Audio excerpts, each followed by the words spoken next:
Meus irmãos, a paz do Senhor, eu sou o pastor Andrei Corrêa, estamos mais uma vez aqui para mais uma lição da Escola Dominical, revista da Assembleia de Deus em Belém, a revista que está estudando o Evangelho de Lucas nesse trimestre, e nós estamos aqui para a lição de número 5, lição esta que traz como tema Jesus ressuscita um jovem e uma adolescente, tá?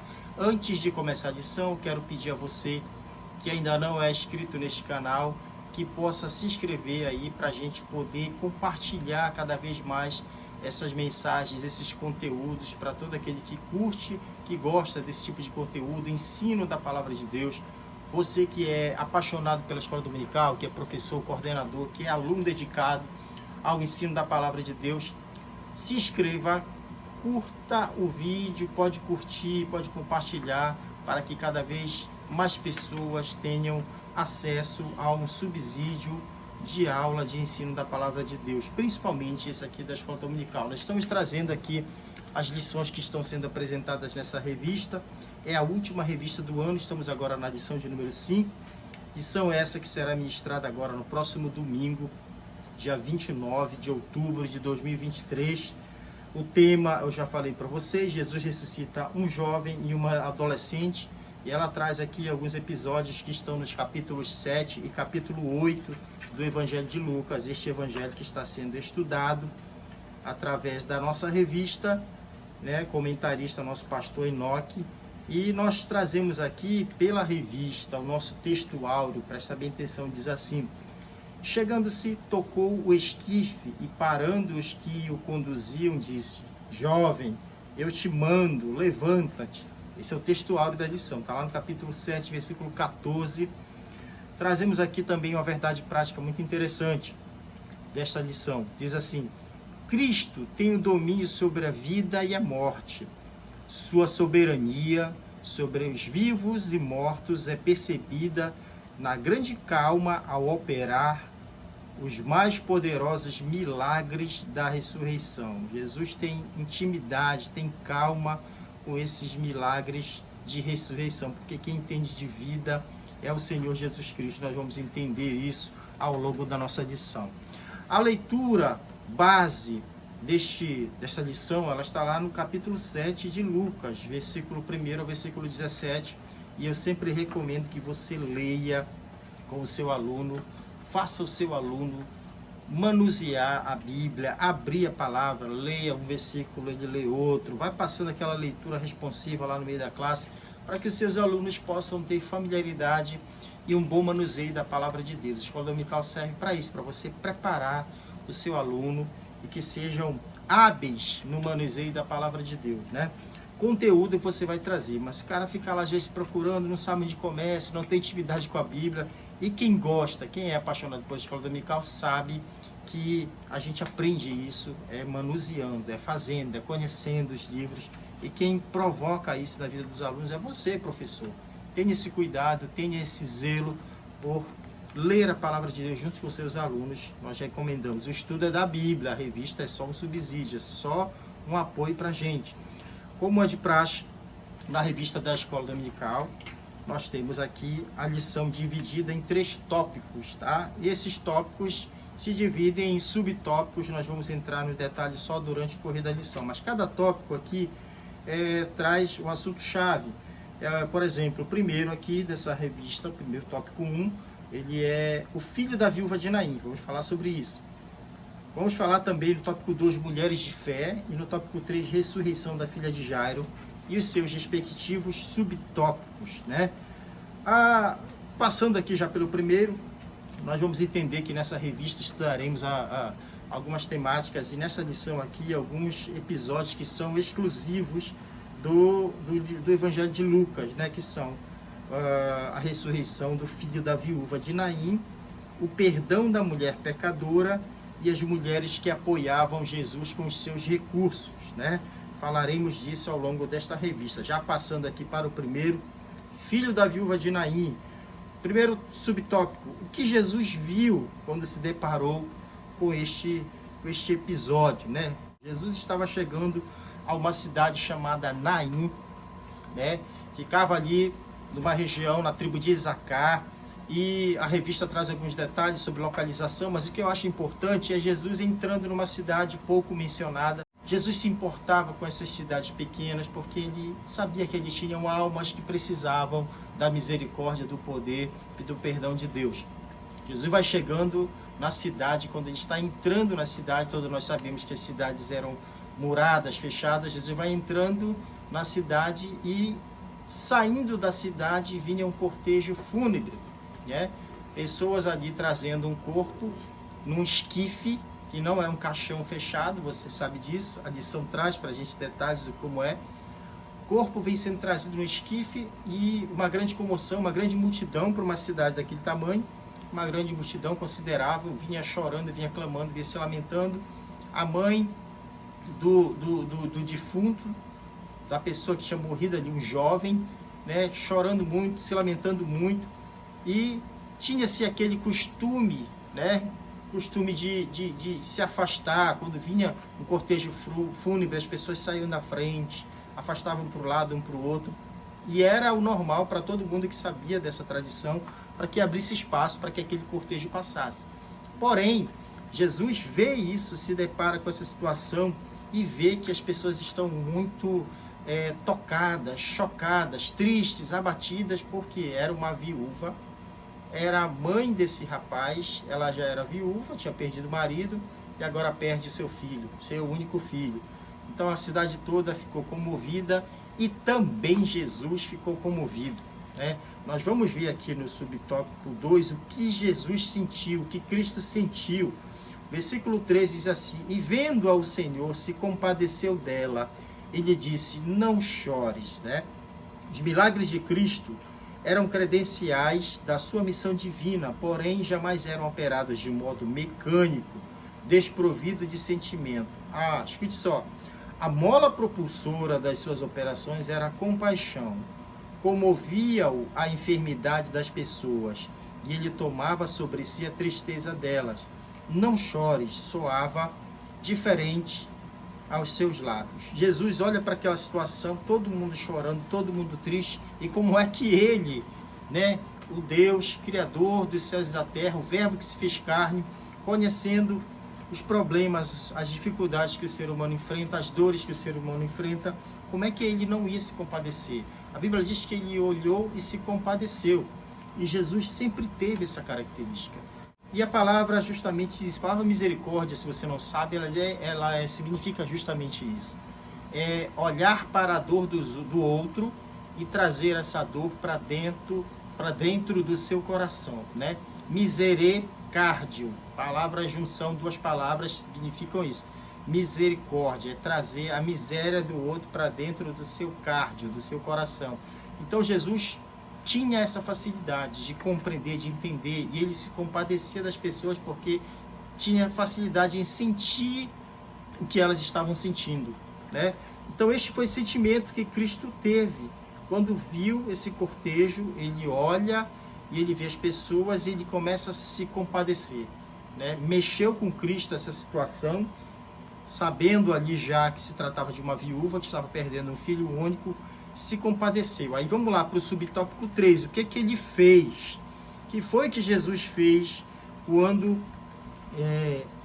veio, se deparou com esse cortejo fúnebre?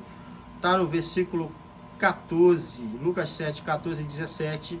Diz assim o versículo 14: chegando-se, tocou no esquife, parando os que conduziam, disse, jovem, eu te mando, levanta-te, né?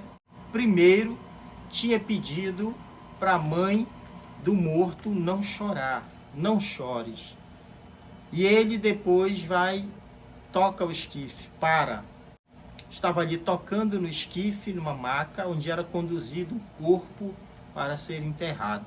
Todos nós sabemos que não era permitido a um judeu tocar em um corpo, em um homem morto, uma mulher morta, um corpo, porque essa pessoa se tornava imunda por 7 dias, de acordo com o que está escrito lá em Números capítulo 19, versículo 11, né? Aquele que tocar num corpo, num cadáver, será impuro, será imundo por 7 dias, né? Tinha que haver ali um processo de purificação para que depois de 7 dias ele pudesse se tornar limpo novamente. Então Jesus toca nesse esquife e manda parar. As pessoas que estavam ali conduzindo pararam de conduzir e ele dá a ordem. A palavra é dada de ordem, a palavra de ordem é dada ao morto, ao jovem que estava morto. Levanta-te. E a Bíblia diz que esse jovem ressuscitou, levantou ali, começou a falar com todo mundo, foi devolvido à sua mãe e a fama de Jesus se multiplicou, cresceu bastante, porque um grande milagre, o milagre de ressurreição, havia se ocorrido nesta ocasião aqui. Veja só, as pessoas diziam, um grande profeta se levantou entre nós. Deus visitou o seu povo. E é importante dizer que nesse momento não significa que as pessoas ali estavam crendo, as pessoas de Naim estavam crendo que Jesus era o Messias, que era o Filho de Deus. Não significa isso. Porque as pessoas conheciam a história de Israel e quando se levantava um grande profeta, como por exemplo Elias, Eliseu, e esses homens ressuscitavam mortos. Existem episódios de ressurreição operados por estes homens de Deus e os judeus conheciam essa história. Veio na cabeça, Deus se compadeceu do seu povo e mandou para nós, no meio do nosso povo, mandou um profeta. É Deus tendo misericórdia do seu povo, porque fazia tempo que não se levantava um profeta. Muito tempo, antes de surgir João Batista pregando arrependimento. Então, João Batista foi sim considerado homem de Deus, mas não operou milagres assim como Jesus operou. Então, quando eles viram Jesus operando milagre, ressuscitando mortos, um grande profeta se levanta no meio do povo de Deus. O que eles pensaram? Deus está se manifestando. Mas neste momento, não pensavam, não veio a ideia na cabeça desse povo que era o Messias. Ninguém teve essa consciência que Jesus era o Messias, era o Filho de Deus. Eu digo estas pessoas, claro, os discípulos ali já estavam crendo que Jesus era enviado de Deus, era o Filho de Deus, porque estavam convivendo com ele. Mas as pessoas que fizeram este comentário não tinham esta consciência ainda que ali estava o Messias, o ungido de Deus, o prometido, estava ali já cumprindo seu ministério terreno para que pudesse cumprir o propósito de Deus de morrer na cruz, ressuscitar e nos abrir a porta de salvação. Contanto, eles creram no Senhor, glorificaram a Deus, porque foi um grande milagre que Deus operou na vida deste jovem, ressuscitando este jovem filho de uma viúva da cidade de Naim. Segundo tópico diz assim, mulheres de fé. Escute bem, Lucas é conhecido também como o evangelho que mais registra fatos recorridos com mulheres. Somente nestes capítulos temos 3 histórias das quais só Lucas relata. Preste atenção. A mulher do vaso de alabastro que ungiu os pés de Jesus, capítulo 7, verso 36 a 50. E as mulheres que assistiam Jesus, assistiam no sentido de dar assistência, de ajudar. Capítulo 8, verso 1 a 3. A terceira história da mulher que foi curada, tocando nas vestes de Jesus, consta também nos outros evangelhos sinóticos. E você sabe o que significa sinóticos, né? Sinóticos são que têm a mesma ótica, a mesma visão, que veem a história de Jesus da mesma forma, sob a mesma ótica.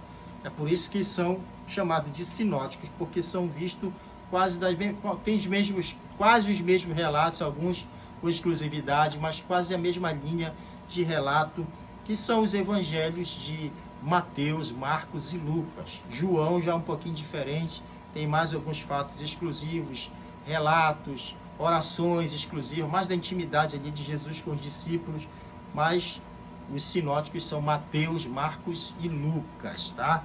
Então, algumas histórias aqui, por exemplo, a do subtópico 1, que é a mulher do vaso de alabastro, Lucas 7,37, diz assim, eis que uma mulher da cidade pecadora, sabendo que ele estava à mesa na casa do fariseu, levou um vaso de alabastro com unguento.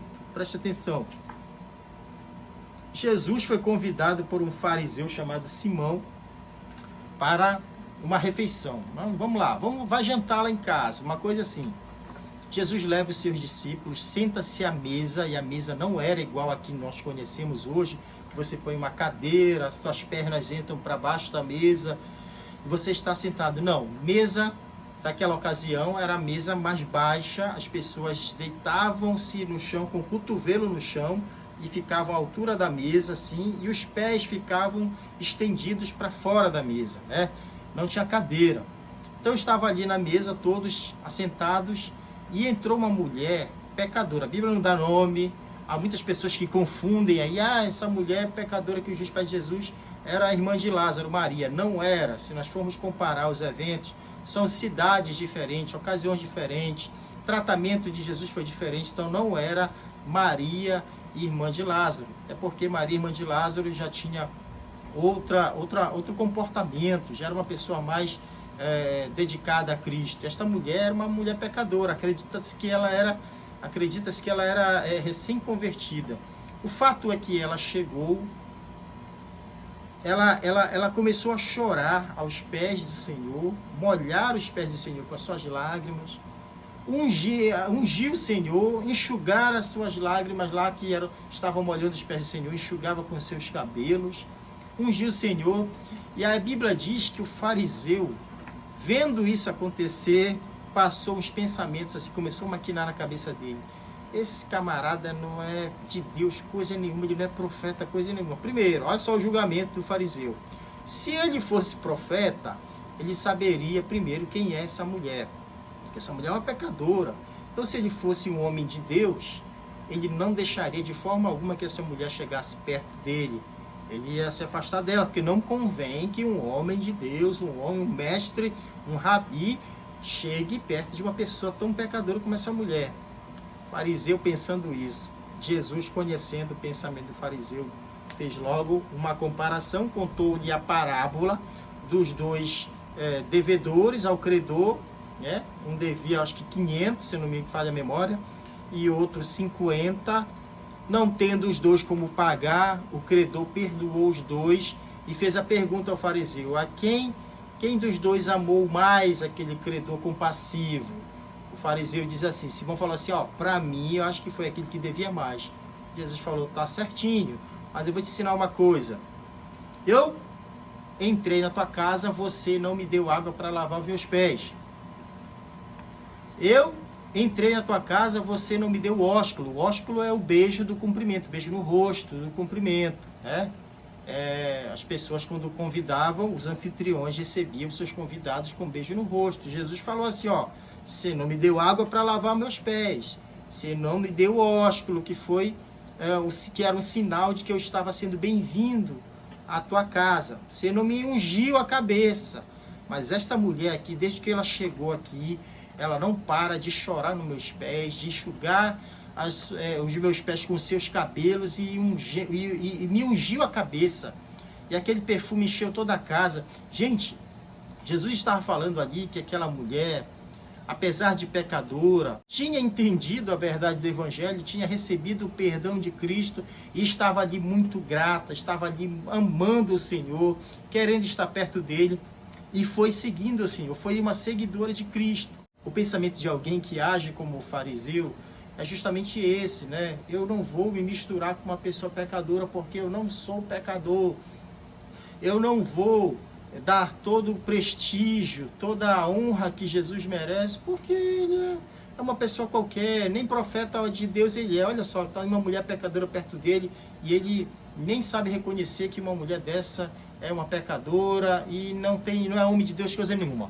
Enfim, Deus estava mostrando para ele, através de Jesus, que o amor, que a compaixão, que a misericórdia, o papel de Jesus nesse cenário de ser o remidor, de ser o perdoador, de trazer o homem pecador de volta aos caminhos de Deus, à vontade de Deus, estava sendo cumprido ali. Às vezes as pessoas pensam muito no seu legalismo, no pode, não pode, não devo fazer isso, não devo fazer aquilo, e esquecem que em algumas situações o amor de Deus, a misericórdia de Deus sobrepõe o legalismo. Jesus tinha totais condições de chegar para essa mulher e dizer, filha, você está perdoada, vai-te em paz. E ela realmente recebeu esse perdão. A gratidão que ela tinha no coração era muito além do que o sentimento que o fariseu teve ao convidar Jesus para participar desse banquete e tratá-lo mal, tratá-lo com indiferença. Para você ver a diferença de alguém que sabe, que tem consciência do perdão que recebeu, do pecado que vivia, da vida desgraçada que vivia e do perdão e da misericórdia de Deus ter lhe alcançado a vida. Essa mulher teve essa consciência, por isso que ela deu esse tratamento VIP para o Senhor, né? Regou os pés do Senhor com suas lágrimas, com humilhação, enxugou com seu cabelo, ungiu o Senhor, deu tudo o que tinha ali para o Senhor como gratidão. E às vezes nós pensamos, não, já sou crente, já estou aqui preparado, estou firme na fé, estou orando, estou fazendo a obra, estou pregando, estou dando aula na escola dominical, não preciso mais desse tipo de humilhação. Deus é assim comigo, ó. Vamos ter cuidado. Nós devemos sempre reconhecer o que Deus fez por nós. E a condição daquele que vive nos pés do Senhor em humilhação é que um dia ele será exaltado. Então todo homem, todos nós devemos ter essa condição para não cairmos no erro do sentimento do fariseu, achando que nós já não precisamos da misericórdia, não precisamos da graça do Senhor. Precisamos sim todos os dias, muito, estar humilhados na presença de Deus. Então aprendemos uma grande lição com essa mulher do vaso de alabastro. Segundo subtópico, fala bem rapidamente de mulheres que assistiam, exclusivo do livro de Lucas, mulheres que assistiam Jesus com seus recursos. E dão aqui o nome de algumas. Nós sabemos, Maria Madalena, da qual Jesus expulsou 7 espíritos malignos, 7 demônios. Com a gratidão, ela passou a seguir Jesus e servir a Jesus. Aí fala no versículo aqui, versículo 3, de Cusa, mulher de Cusa, procurador de Herodes. Esse procurador de Herodes, Joana, sua mulher, servia a Jesus. Cusa era procurador de Herodes e a sua mulher Joana era uma das que serviam a Jesus e assistiam com os seus recursos. Também Susana, e a Bíblia fala muitas outras. Muitas mulheres entenderam que poderiam ajudar ali Jesus no seu ministério. E ali, com seus recursos, a Bíblia não fala de que forma, como era essa ajuda, mas com seus recursos assistiam o ministério de Cristo e estavam ali gratas, né? Pelo que Deus tinha feito, tinham aceitado a palavra, que Deus tinha realizado nas suas vidas e ofereceram o que tinha de melhor ali para que o ministério de Jesus Cristo pudesse transcorrer de forma tranquila. Agora escute, a mulher que toca nas vestes do Senhor, tá? Subtópico 3, a mulher do fluxo de sangue. Versículo 47 do capítulo 8 diz assim: vendo a mulher que não podia ocultar-se, aproximou-se trêmula e prostrando-se diante dele, declarou à vista de todo o povo a causa por que ele havia tocado e como imediatamente fora curada. Uma das histórias mais conhecidas da Bíblia Sagrada, mulher do fluxo de sangue, vai ali e concebe na sua cabeça a ideia: este homem é poderoso, ele é um homem de Deus. Não sabe se dizer se ela o reconhecia como filho de Deus, mas ela entendeu o seguinte: ele faz milagres, e eu preciso de um milagre. E se eu chegar para ele, pode ser que ele me veja e diga: eu não posso falar com você porque você é imunda, você é impura, você tem fluxo de sangue. Realmente ela tinha. Então essa mulher ficou pensando: o que eu faço? Aí veio uma ideia. A fé, ela vem pelo ouvir a palavra de Deus, e ela já tinha ouvido muito falar de Jesus. Talvez estivesse em alguns dos discursos, das pregações que Jesus fez ali pela região, ela estivesse por lá ouvindo. O fato é que isso gerou uma fé no seu coração, e ela teve a ideia: não vou fazer alarde, não vou deixar ninguém me ver, vou chegar por trás dele, vou só tocar, porque se eu só tocar, olha só como é que é o movimento da fé. Se eu simplesmente tocar nas vestes desse homem, toco nas vestes dele e vou ser curada. Isso foi o que ela pensou. Agora volta um pouquinho. Quando Jesus ressuscita o filho da viúva de Naim, a Bíblia não relata a fé, tá? Ela não diz que a viúva teve fé, que Jesus falou assim: vai, a tua fé te salvou, igual como fez com Bartimeu, como fez com esta mulher. A tua fé te salvou. Não teve fé, teve o quê? Compaixão. Jesus quis operar aquele milagre. Jesus quis fazer aquela obra de bondade, né? Ele olhou para aquela situação: essa viúva está aqui desassistida, vou trazer esse rapaz de volta. Então Jesus ressuscitou porque quis, porque a sua misericórdia foi a mola, foi o motivo do seu milagre, da sua ação. Não precisou de fé, mas aqui essa mulher teve fé, tocou nas vestes de Jesus. Jesus descobriu quem foi, ela se acusou, porque já tinha gastado tudo, dinheiro, 12 anos com esse fluxo de sangue, mas se eu tocasse nas vestes dele, eu seria curada. Jesus descobriu isso e ele disse, vai em paz, a tua fé te salvou. A fé dessa mulher foi poderosa, ela teve a consciência e gerou fé no seu coração, a palavra de Deus gerou fé no seu coração, para que ela pudesse entender que se ela tomasse aquela atitude, ela seria curada. Às vezes, a gente precisa tomar uma ação. Eu tenho fé, mas eu não faço nada. Eu tenho fé, mas eu estou esperando. Eu tenho fé, mas o que eu devo fazer para que se evidencie aquilo? Que busca eu devo fazer? Busca a direção de Deus. Tenha alguma atitude que a sua ação mostre que você tenha fé, que Deus vai fazer algo por você, fazer aquilo que você está pedindo, que você está esperando. Mas você precisa ter ação.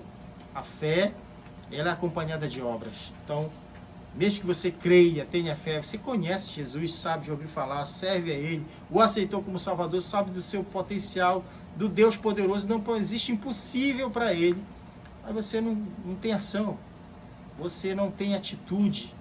Então aprendamos com esta mulher do fluxo de sangue. Ela teve a fé, botou um plano na cabeça dela, só para ela, vai dar certo. E Jesus sentiu que dele saiu virtude, saiu poder, e saiu mesmo. Amém? Vamos para o terceiro tópico aqui, que é a ressurreição da filha de Jairo. E o primeiro subtópico já vem dizendo assim, a notícia trágica da morte.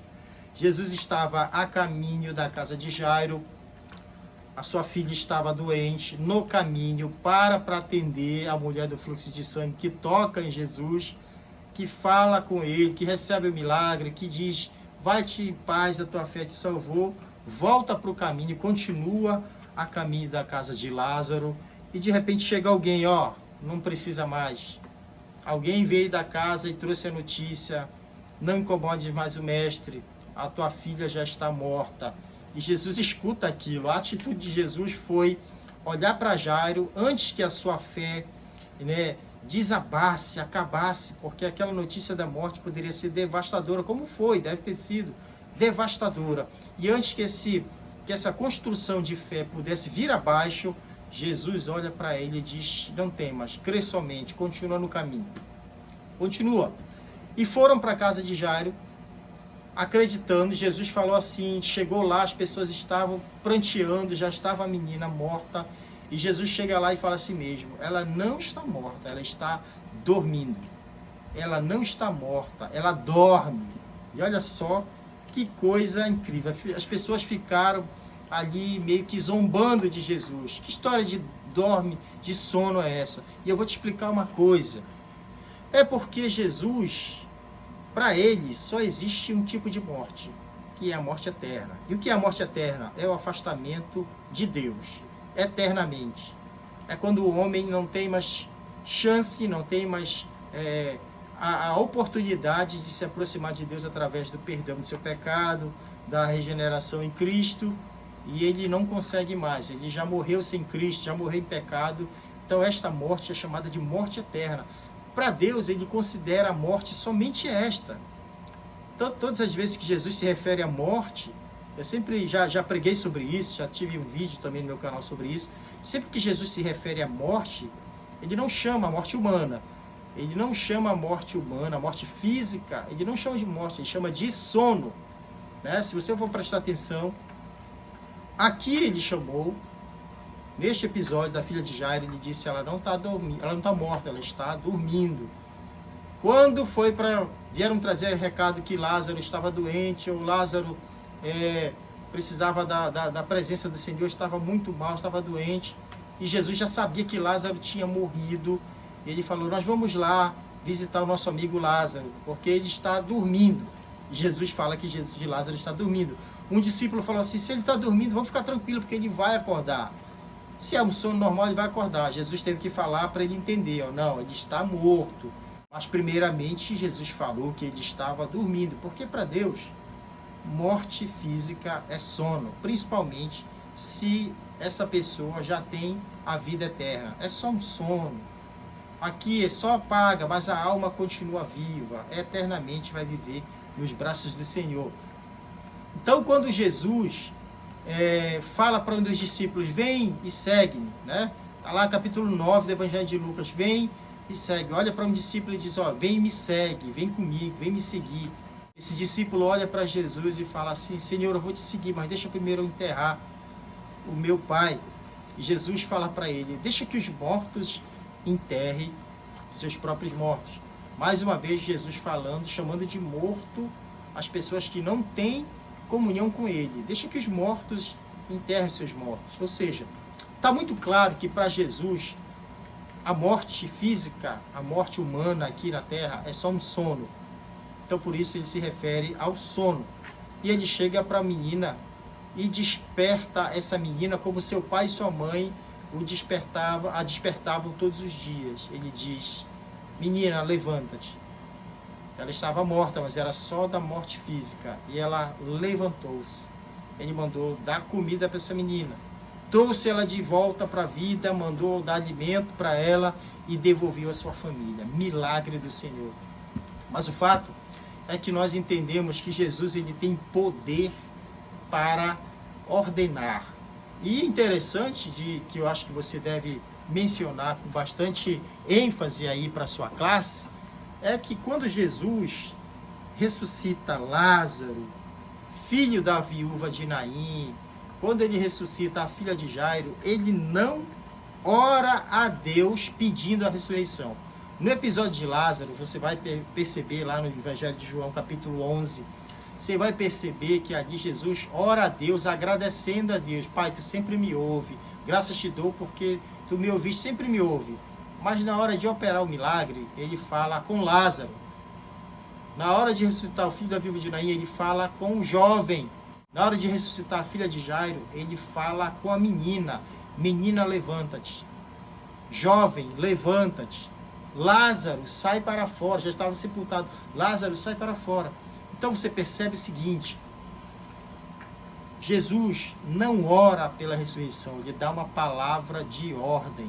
Ele tem poder para trazer a pessoa de onde estiver, o seu corpo, o seu espírito e a sua alma, e eles vão ter que atender.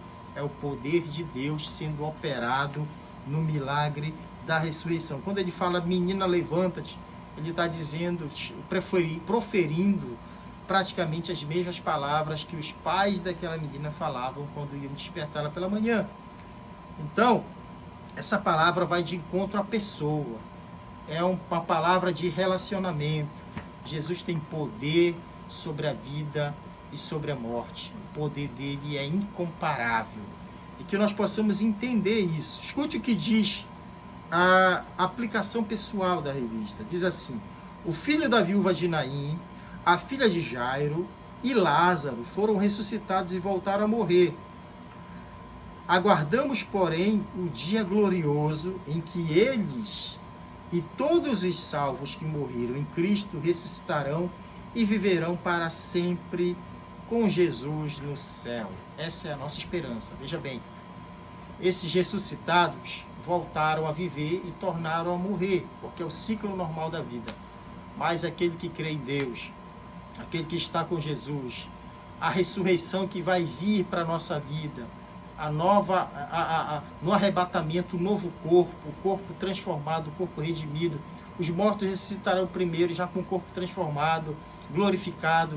Nós seremos arrebatados, se ainda estivermos vivos até lá, seremos arrebatados e também o nosso corpo será transformado, glorificado, estaremos com o Senhor. Daí, não morre mais. É eternamente na presença de Deus. E eu desejo que essa aula abençoe muito sua vida, que possa servir como apoio para você compartilhar com a sua classe. Compartilhe esta lição com professores da escola dominical, com coordenadores, com alunos dedicados, que você possa ter êxito no teu ensino, na tua aula. Que Deus abençoe grandemente a tua classe, teu ministério. Deus abençoe sua vida, siga em frente. Deus é contigo, a paz do Senhor.